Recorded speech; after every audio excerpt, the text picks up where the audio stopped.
Good morning mga kabahidor. Nandito tayo sa Boracay, Ilocos. So, hindi tayo nakakapagpakyaw sa sasakyan, no? So, lalakarin muna natin ito kaunti. Doon tayo sa dulo sa sakay ng tricycle.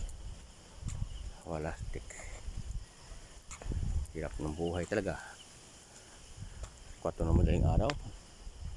Naglalakad ako dito sa Ilocos.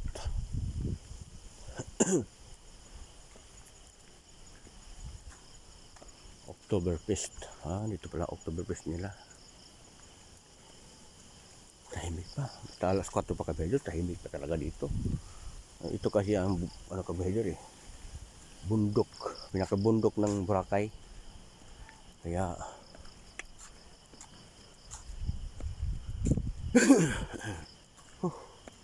para na kulap sa sobrang lagnat talaga ako, wala stick talaga. Mahirap talaga magbiyahe tayo tapos nilalagnat din tayo. Gusto mo pahinga, di pwede kasi may schedule. Ilang beses ko na ito naranasan kabahidor, grabe ang hirap talaga pag itong sitwasyon. So, napakahirap. So, wala tayong magawa mga kabahidor. Hindi ang buhay natin mahirap.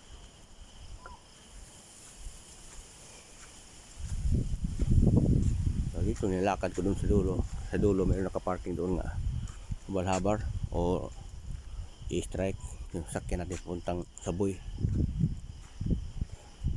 Kasi askarto na, so mayroon nang magpila doon. Kasi paglakarin ko kasi ang kabahidor, ang Saboy nandoon sa pinaka dulo, no, napakalayo. Akit ka pa na bundok tapos bababa na naman.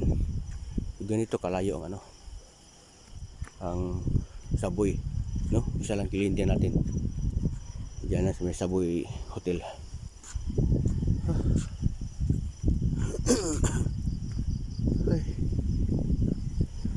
Ang lamig ng hangin, tapos ang init ng katawan ko.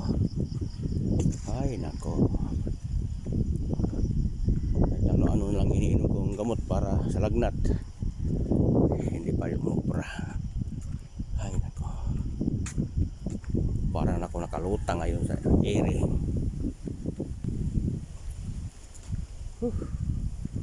Bakit ako pa tinamaan na lagnat? Trabaho tayo, mahirap talaga ang buhay. Mayroon tayong karamdaman ko sa ating pahinga, hindi pwede.